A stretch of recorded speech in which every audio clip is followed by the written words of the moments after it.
Guys, नमस्कार, सत श्री अकाल, आदाब, केम छो, मजामा, कैसे हैं आप सभी लोग। Quite nervous. अरे तुम्हारा भाई तुम्हारी नर्वसनेस दूर कराने के लिए तुम्हारे लिए एक बढ़िया सी एक मजेदार सी चर्चा लेकर आ गया है। So welcome back to my channel guys.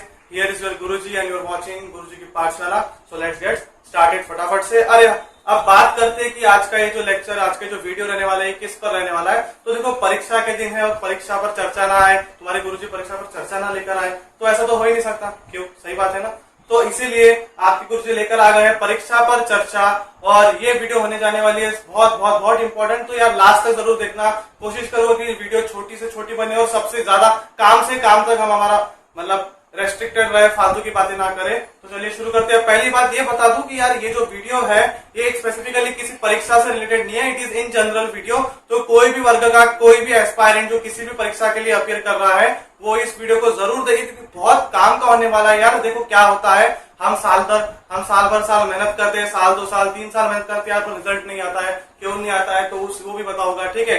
और ये वीडियो होने जाने में एक स्पेसिफिक परीक्षा के लिए। देखो हम जनरल, मैं हमेशा से चाहता हूं कि मेरा जो ये वीडियो है ज्यादा से ज्यादा लोग देख सके और इन जनरल एक जनरलाइज वीडियो बने, ताकि मेरा जो व्यूअर्स होने वो हमेशा बढ़ा रहे। पहली बात तो ये है। लेकिन यार देखो अब कैसा है, तो एक परीक्षा जो है बहुत नजदीक आ गई, विच इज MST CET। तो उसके ऊपर मैं एक जनरल एक ब्रीफ डिस्कशन लेने वाला हूँ। तो एंड तक जरूर बने रहना मेरे दोस्तों जो कि MST CET के लिए प्रिपरेशन करने वाला है और उनके लिए जो कि एंट्रेंसेस के लिए प्रिपेयर कर रहे हैं या अपियर करने वाले हैं, तो उनके लिए भी ये वीडियो बहुत इंपॉर्टेंट रहने वाली है। क्योंकि इसमें मैं उनको बताने वाला हूँ कि वो कौन सी कॉमन मिस्टेक्स करते हैं वाइल अपियरिंग और वाइल प्रिपेयरिंग एंट्रेंस एग्जामिनेशन। चाहे फिर वो कोई भी हो, it can be NEET, it can be JEE, it can be UPSC और एनी एग्जाम, ठीक है। आई एम नॉट फोकसिंग किया मैं ये वीडियो सिर्फ इंजीनियरिंग एस्पायरेंट्स के लिए बना रहा हूँ, ये सिर्फ मेडिकल एस्पायरेंट्स के लिए बना रहा हूँ, ये सिर्फ सिविल सर्वेंट्स के लिए बना रहा हूँ जो विल बी सिविल सर्वेंट्स रहेंगे उनके लिए। तो ये बात नहीं है, my video is general and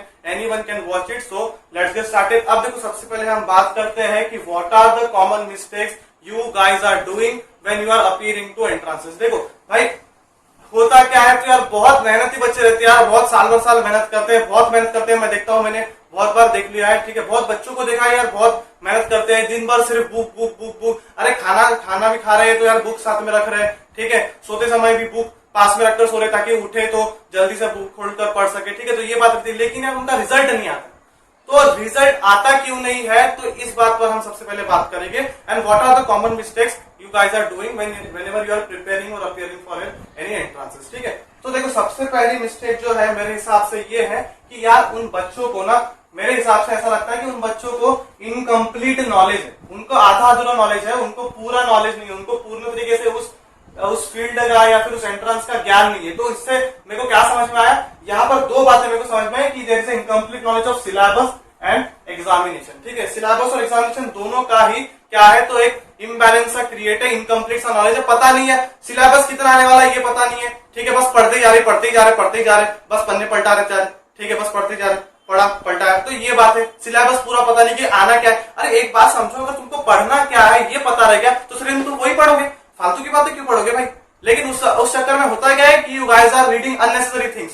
तो उससे क्या हो जाता है, थोड़ा सा बर्डन सा क्रिएट हो जाता है, ये भी करना है वो भी करना है। अरे भाई जान लो पहले कि तुमको करना क्या है, और अगर करना क्या है ये समझ में आ गया तो बताया था डेफिनेटली करेगा। ये बात फिर से आप इस वीडियो में आ गई, ठीक है। वो वीडियो नहीं देखी होगी तो जाकर जरूर देखना, बहुत अच्छी वीडियो है, ठीक है। और बहुत अच्छा सपोर्ट भी दिया है आप लोगों ने, उसके लिए फिर से एक बार थैंक यू कहना चाहूंगा, ठीक है। हाँ, और दूसरी बात है एग्जामिनेशन की। एग्जामिनेशन का भी इनकम्प्लीट नॉलेज रखना यार बहुत ही गलत बात है, ठीक है। देखो होता क्या है, तो if you are appearing, example से समझाता है, if you are appearing for any examination, for let us take an example NEET, JEE और एनी अदर एंट्रेंस एग्जामिनेशन, तो उस समय होता क्या है, अगर तुमको इनकम्प्लीट नॉलेज है, मतलब अगर तुमको पता ही नहीं है कि वो एंट्रेंस किस चीज के रिलेटेड है, इतना तो पता रहेगा, बट उसमें होता क्या है, मतलब उसका बेसिकली पेपर पैटर्न क्या है, वो एग्जामिनेशन कंडक्ट कौन कर रहा है, उसका पेपर पैटर्न क्या है, उसका डिस्ट्रीब्यूशन कैसा है, कितने सब्जेक्ट्स आने वाले हैं वगैरह वगैरह। अगर तुमको ये सब अगर पता नहीं है या फिर ये सब थोड़ा आधा अधूरा पता है तो ये भी भाई बहुत गलत बात है, ठीक है।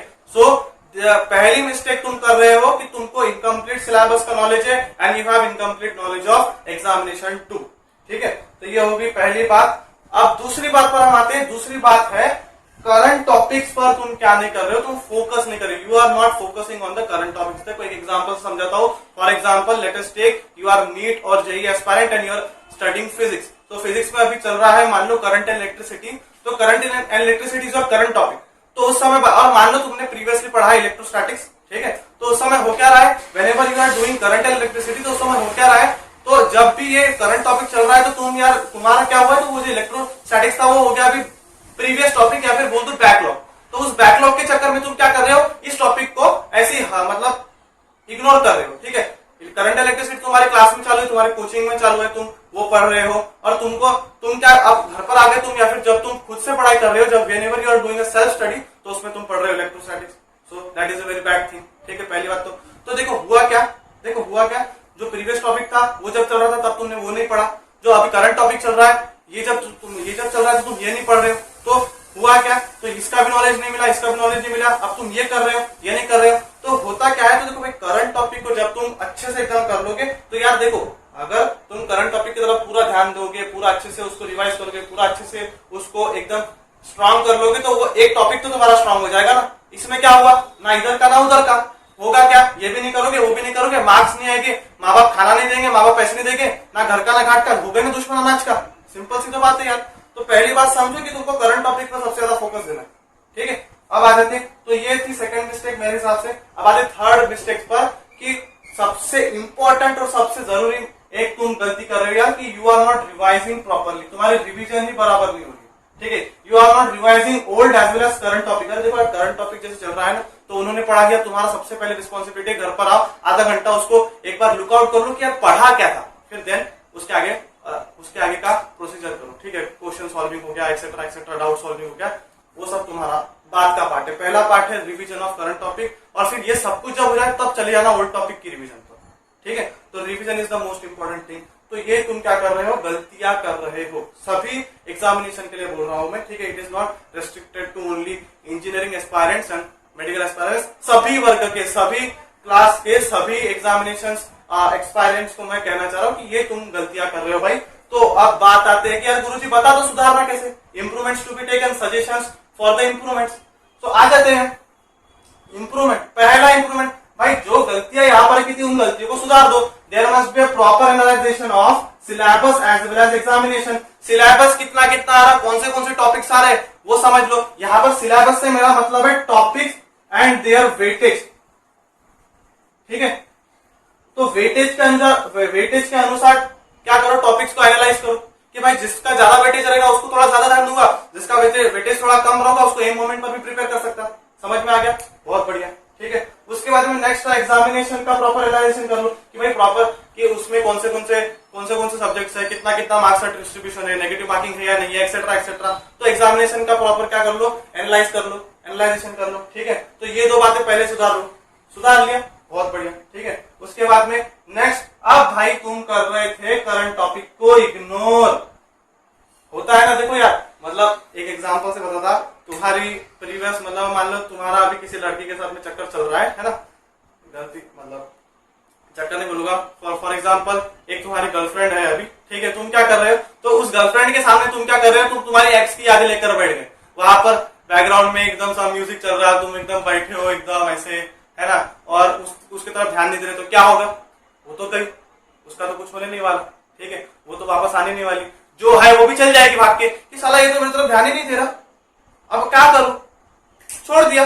निकल गया, तो ये भी गई वो भी गई, बैठे रहो अभी अकेले। समझ में आया, ऐसे समझ में आता है तुमको, वैसे बोलूंगा तो समझ में नहीं आएगा। अब समझ में आया होगा शायद, चलो बहुत बढ़िया, कैसे भी समझ में आया, समझ में आ रहा है ना, मेरे लिए बस वही बहुत बड़ी बात है, ठीक है। अब दूसरी बात करता हुआ, तो हाँ भाई ये चीज होगी, करंट टॉपिक को प्रायोरिटी देना है, हाँ समझ गए ना, करंट टॉपिक करंट, ठीक है। उसके बाद में रेगुलर रिवीजन, नो एक्सक्यूज, हाँ भाई रिवीजन रेगुलरली करनी है, एक्सक्यूज तो देना ही है। मान लो कि तुमको बुखार भी आ गया, तुम एकदम मतलब बिस्तर पर लेटे हो, लेकिन तुम्हारी रिवीजन होने की यार, तो आधा घंटा बिस्तर से उठो, जब तुम खाना खाओगे तो खाना खाते समय बाजू में लेकर बैठो, रिवीजन कंप्लीट करना है, no excuse. If you are preparing for entrance ना, एंट्रेंस क्रैक करनी है नहीं करनी है तो फिर जोश से बोलो कि यार रिवीजन करेंगे, है ना, रिवीजन तो करना ही पड़ेगा, ठीक है। उसके बाद में डाउट सॉल्विंग हो गया, है ना। तो अब देख लो भाई, तुमने एनालाइजेशन कर लिया सिलेबस का, एग्जामिनेशन का, करंट टॉपिक्स को प्रायोरिटी दी थी, बहुत बढ़िया, रिवीजन कर लिया, रिवीजन भी कर ली, बहुत बढ़िया यार। फिर उसके बाद में डाउट सॉल्विंग करे, ये भी कर लिया। अब क्या बचा? तो अब एक चीज बची है कि तुमको उस टॉपिक की कितनी ग्रिप है ये पता करना, wherever you are standing, ठीक है, अमॉन्ग यूर कलीग्स और अमॉन्ग योर फ्रेंड सर्कल। तो वो उसका भी तुमको जानकारी होना चाहिए कि तुम अभी प्रेजेंट सिचुएशन में तुमको उस टॉपिक का कितना नॉलेज है और तुम अभी स्टैंड कहां पर कर रहे, तो उसके लिए प्रैक्टिस टेस्ट इज नेसेसरी, ठीक है।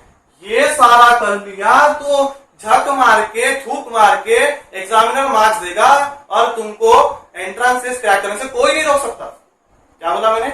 कुछ तो भी बोला, एंट्रेंसेस क्रैक करने से कोई भी नहीं रोक सकता। सो माय डियर फ्रेंड्स, ये है जादू की छड़ी, ठीक है। तो इसको कर लो तो इसका मतलब क्या कर लोगे, तुम सारे एंट्रेंसेस को क्रैक कर लोगे। इन सभी टॉपिक्स के ऊपर, पर्टिकुलरली हर एक टॉपिक के ऊपर मैं पर्सनली डिटेल में वीडियो बनाऊंगा। So don't worry about it, just be sure कि तुमको इतना जो है ब्रीफ में समझ में आ गया। ओके, तो ये था भाई पहला पार्ट जिसमें मैंने बताया कि एंट्रेंसेस क्रैक करे कैसे और तुम मिस्टेक्स कौन सी कर रहे हैं, ठीक है। तो समझ में आ गया होगा, तो भाई बहुत बढ़िया। तो यहाँ पर एक पार्ट खत्म होता है। अब हम आते हैं हमारे दूसरे पार्ट पर, जो कि है भाई अब समय है महाराष्ट्र बोर्ड की होने वाली कॉमन एंट्रेंस टेस्ट के बारे में थोड़ा सा रिसर्च करने का, ठीक है। अब देखो यार, एमएसटी सीईटी के बारे में होता क्या है, तो एग्जामिनेशन इज वेरी इजी, ठीक है।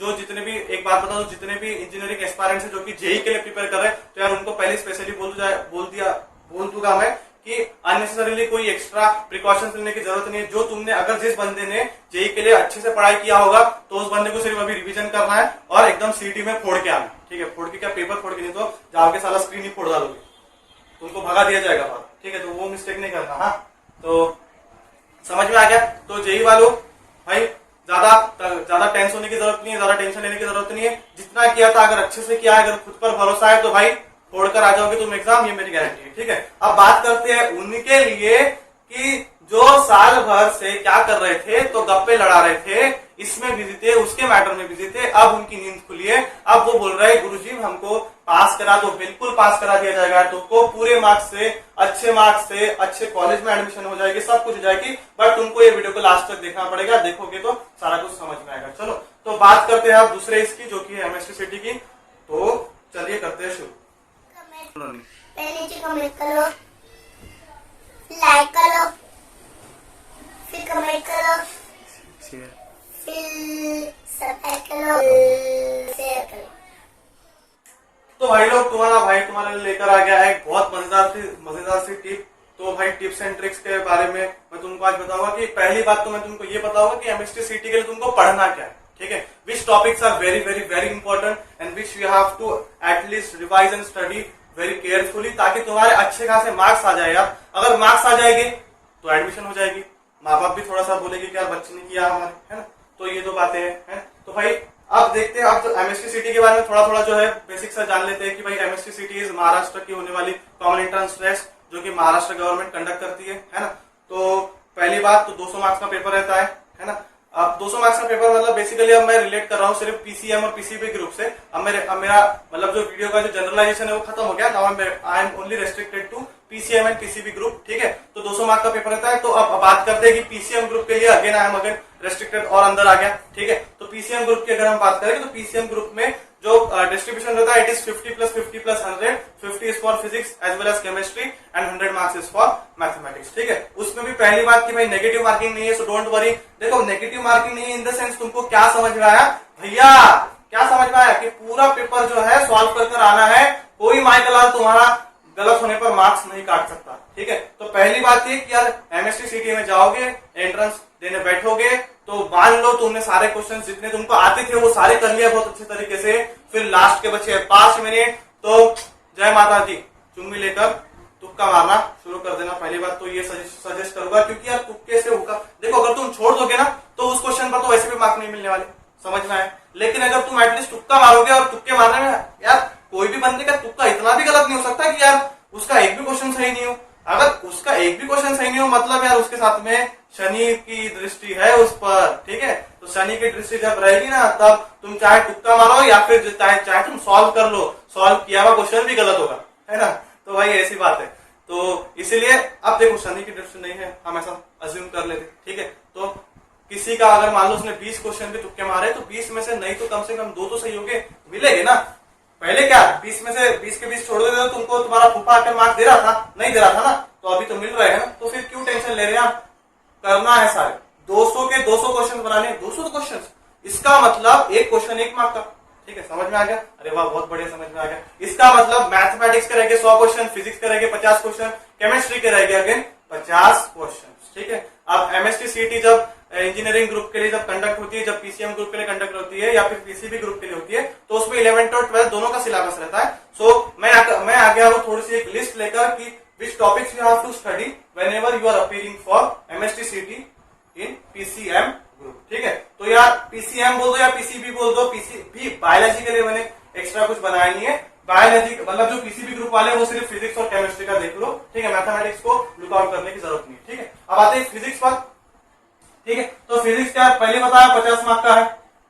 ठीक है, उस 50 मार्क्स में से एक बात पहले समझ लो कि उसमें से 20% जो है that is from the 11th standard and 80%, क्या बोला यार, 80% 12th का है और 11th का कितना है, सिर्फ 20% ही है। 20% तो करना है, करना नहीं है ऐसा है क्या, नहीं करना है। क्या क्या करना है देख लो भाई। पहला है मोशन इन प्लेन वेटेज, यहाँ पर मैंने टॉपिक्स के हिसाब से वेटेज को लिख लिया है। मोशन इन प्लेन का 1 मार्क का वेटेज है, मतलब एक क्वेश्चन आएगा। लॉज ऑफ मोशन के 2 क्वेश्चन आएंगे, 2 मार्क्स का वेटेज है। ठीक है, ग्रेविटेशन पर 1 क्वेश्चन आएगा। साउंड एंड ऑप्टिक्स पर, साउंड एंड ऑप्टिक्स को मैंने कंबाइन कर लिया। ठीक है, साउंड से 1 क्वेश्चन आएगा, ऑप्टिक्स से 2 क्वेश्चन आएंगे। ठीक है, electrostatics, semiconductors and thermal properties of matter, again एक मार्क्स के आएंगे। ठीक है, तो ये था सारा 11th का पार्ट। 11th का पार्ट था 20%, मतलब लगभग जो है 2 और 1 3 1 4 5 6 7 8 10 मार्क्स। ठीक है, 10 मार्क्स के आसपास जो है ये 11th का आएगा और 40 मार्क्स का 12th का आने वाला है। 50 में से 10 मार्क 11th का, 40 मार्क्स जो है 12th का। ठीक है, अब 11th से क्या करना है भाई, तो 11th से ऑप्टिक्स तुमको दिख रहा है 2 मार्क का है, कर लिया। मोशन, लॉज ऑफ मोशन दिख रहा है 2 मार्क का है, ओके डन। ठीक है, ये भी कर लिया। And again electrostatics and semiconductors कर लो क्योंकि 12th में भी है।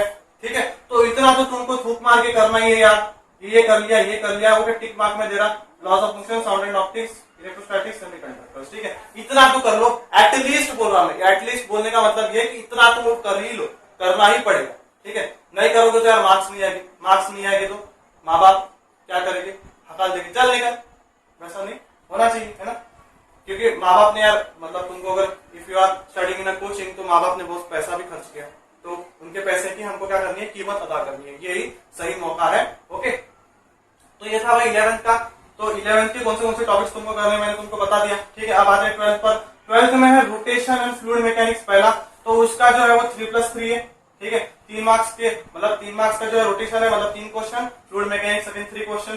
थर्मोडायनामिक्स, थर्मोडायनामिक्स मींस जो है it is thermodynamics and again KTG and radiation भी एक है। ठीक है, तो थर्मोडायनामिक्स जो है इसमें मैंने केटीजी इंक्लूड कर दिया। ठीक है, तो थर्मोडायनामिक्स जो है वो 3 मार्क का है, 3 question, and KTG again it is 3 marks, 3 question. ठीक है, फिर ऑसिलेशन एसएचएम जो है वो 2 मार्क का, फिर सुपरपोजिशन ऑफ वेव्स 2 मार्क का, वेव ऑप्टिक्स जो है वो 1 मार्क्स का। ठीक है, सॉरी 2 मार्क्स का। ओके, देन उसके बाद में फिजिक्स पार्ट 2, ये है तुम्हारे फिजिक्स की जादू की छड़ी। फिजिक्स पार्ट 2 तुम्हारा जो है आधा काम कर देगा यार। Physics part 2 in the sense में यहाँ पर क्या बोल रहा हूं, तो यहाँ पर आ गया electrostatics, current and electricity, magnetic field, magnetic materials, EMI and AC.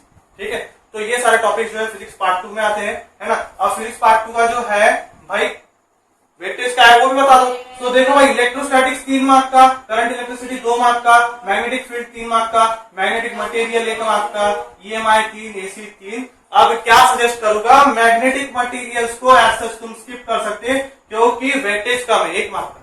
ठीक है, और magnetic field can also be skip क्योंकि वेटेज जो है 2 मार्क का है। बट ये 3 3 3 3 12 मार्क्स, और इन टोटल कितने हो जाएंगे, 15 मार्क्स फिजिक्स पार्ट 2।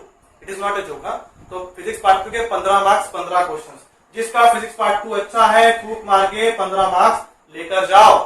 ठीक है, सो दैट इज द पॉइंट। समझ में आ गया, बहुत बढ़िया। उसके बाद में next is modern physics. Modern physics को एज सच 2 चैप्टर्स है तुम्हारे पास, 2 टॉपिक्स है, एक है डुअल नेचर वाला और एक है structure of atom.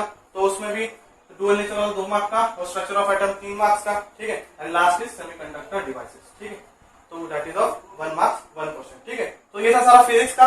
Hope you understand. तो फटाफट से इसका एक जो है एक सर्च स्नैप भी ले लो यार, स्नैप भी इंपॉर्टेंट है, ठीक है। तो स्नैप तुम्हारे पास में रहना चाहिए, है ना। स्नैप जो है वो क्या तुमको याद दिलाएगा कि तुमको करना क्या क्या है, ठीक है। एंड अगेन अब यहाँ पर अब आ जाते हैं कि 12th में तुमको करना क्या है। तो रोटेशन एंड फ्लूइड मैकेनिक्स कर लो, ठीक है, अच्छे से।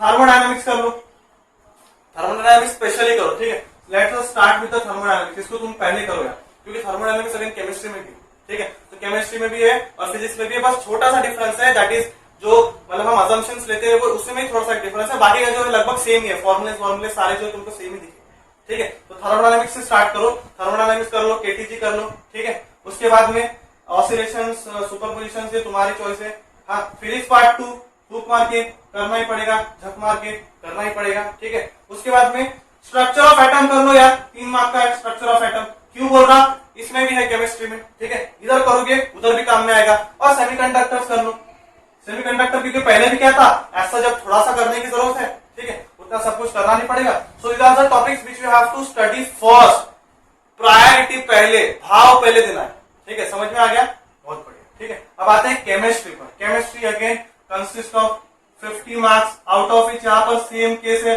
20% 11th का, 80% 12th का, ठीक है। अब 11th में क्या क्या है भाई, तो बेसिक कंसेप्ट है 1 मार्क का, स्ट्रक्चर ऑफ एटम, भैया देख लो, structure of atom, structure of atom दूसरा ही आ गया यहाँ पर 1 मार्क का।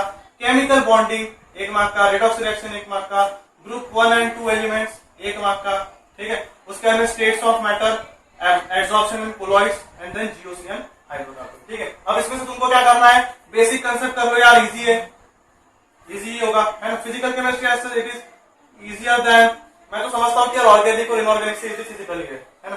अगर तुम भी एग्री हो तो कमेंट बॉक्स में जरूर बताना।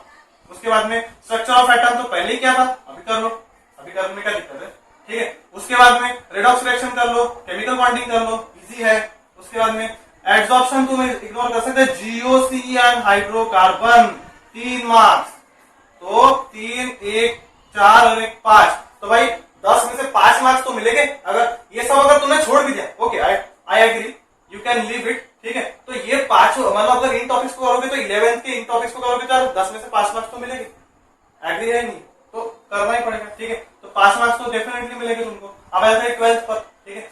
देखो एज सच मैं यहाँ पर बता रहा हूँ कि 12th में तुमको पहले प्रायोरिटी किसको करना है। तुम बोलो कि अब इसको मैंने स्टार मार्क कर दिया, तो इससे ये नहीं समझना कि 12th में सिर्फ इन्हीं को करना है। अबे 80% का है, समझ रहे, 40 मार्क्स का है, तो 40 मार्क्स का इसलिए सारा ही कुछ करना पड़ेगा, लेकिन सारे कुछ में से पहले क्या करना है वो मैं तुमको बता रहा हूँ, ठीक है। वेटेज से सारा कुछ जो है वो सारा कुछ दूध का दूध और पानी का पानी होगा। अब आ जाते हैं केमिस्ट्री 12th पार्ट पर। तो सॉलिड स्टेट 3 मार्क का, सॉल्यूशंस 3 मार्क का, आयनिक इक्विलिब्रियम 2 मार्क का, थर्मोडायनामिक्स 3 मार्क का, देखो भाई थर्मोडायनामिक्स इधर भी आ, ठीक है। इलेक्ट्रोकेमिस्ट्री 2 मार्क का, केमिकल काइनेटिक्स 2 मार्क का, ग्रुप 16 17 18 4 मार्क का।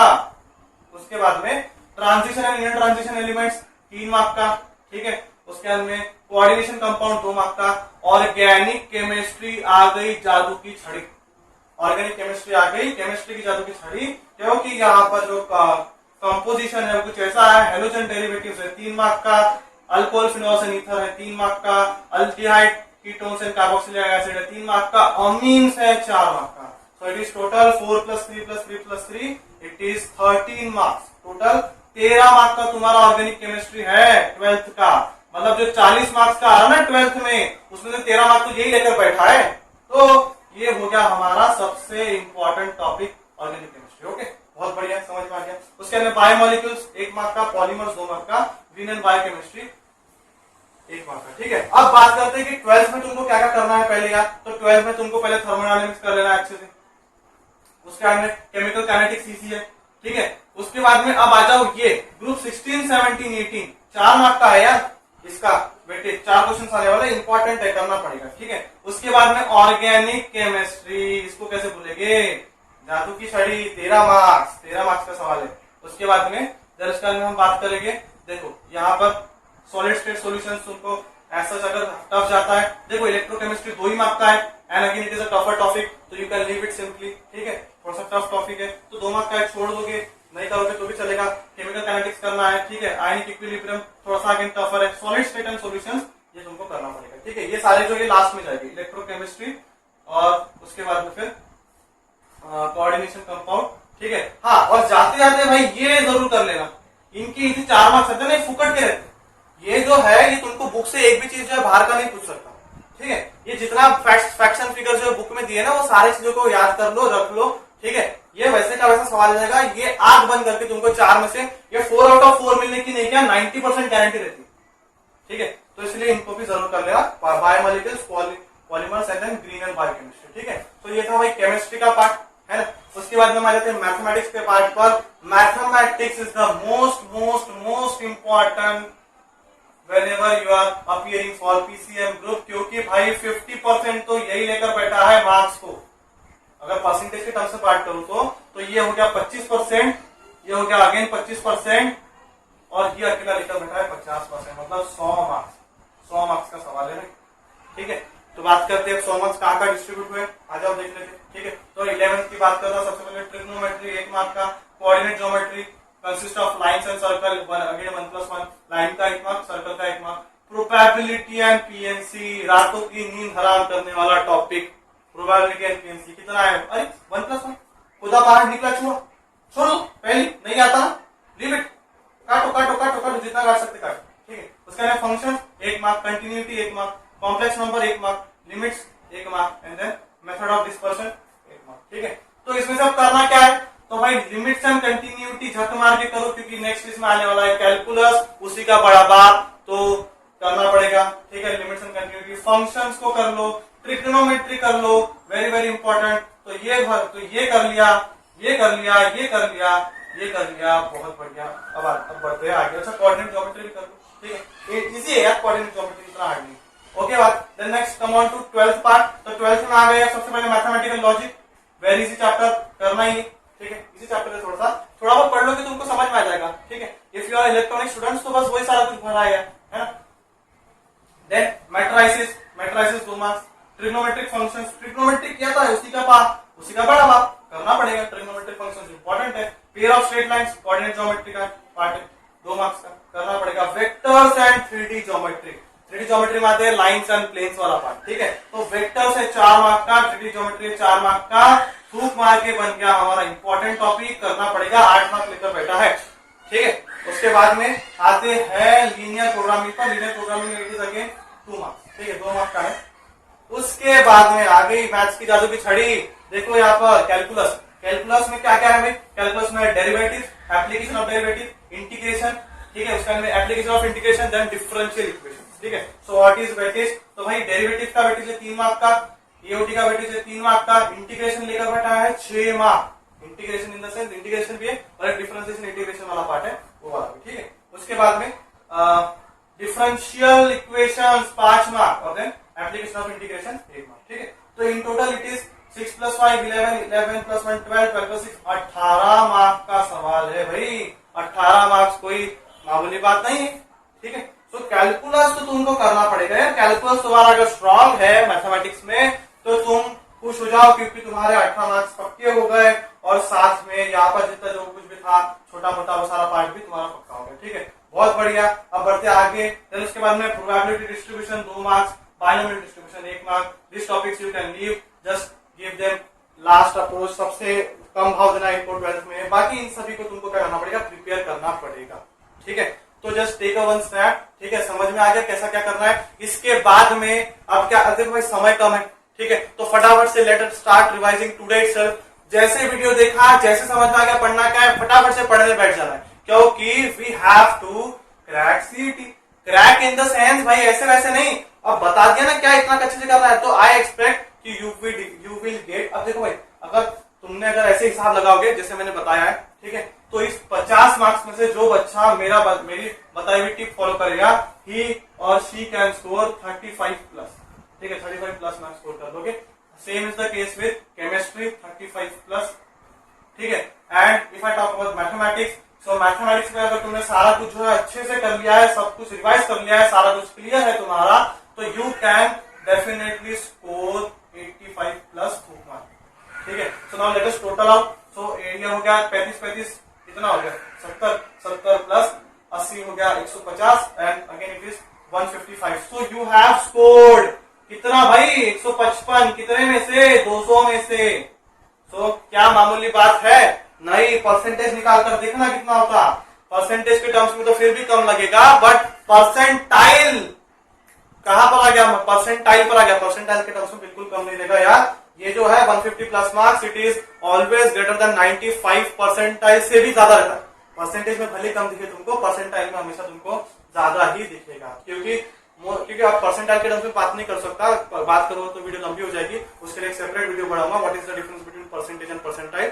तो डोंट वरी, फिलहाल के लिए इस पर ध्यान दो, तुमको पढ़ना क्या है, तुमको मार्क्स कितने मिलेंगे ये मैं तुमको बता रहा हूँ, ठीक है। सो ये मैंने उनके लिए बोला है जो बच्चा एवरेज बच्चा है, जो मेहनत करता है और जो रेगुलर पढ़ाई करता है। इफ यहाँ पर अब बात है शार्प बच्चे की, जिसको भाई बातें जल्दी समझ में आती है, जिसको याद जल्दी रहता है, जिसको पता है प्रॉब्लम को क्रैक कैसे करे, तो उस बच्चे का जो मार्कशीट बनेगा वो तो अद्भुत बनेगा, अद्भुत, अविश्वसनीय, ठीक है। तो कितना 50 में से 45 तो आराम से ले लेगा वो, अगर उसने ये सारा कुछ किया। इसमें भी 45 ले लेगा, इसमें मेरी गारंटी है 95 ले लेगा। तो 45 45 90 हो गया, 90 90 180, 185 प्लस मार्क्स उसको थूक मार के मिल जाएंगे, जो बच्चा अच्छा पढ़ने वाला है। और जो एवरेज स्टूडेंट रहेगा ना, वो भी 155 प्लस मार्क्स स्कोर कर लेगा, ठीक है। सो अब समय आ गया है तुमसे विदा लेने का। मुझे आशा है कि तुम्हें समझ में आ गया सारा कुछ, ठीक है। तो भाई बहुत अच्छे से मेहनत करनी है, ठीक है, एकदम फोड़ कराना है सीईटी को, एकदम फोड़ कराना है एंट्रांसेस को। So all the very best, पढ़ाई करते रहे, और पढ़ाई के साथ साथ में थोड़ा सा मोटिवेशन भी जरूरी है, ठीक है। सो खुद का सेल्फ मोटिवेशन अगर लोगे तो यार मैं उसको बोलूंगा that is the best thing, ठीक है। So that's it for today, hope you enjoyed, hope you loved, thank you so much, and till then study hard, I wish you all the very best, thank you.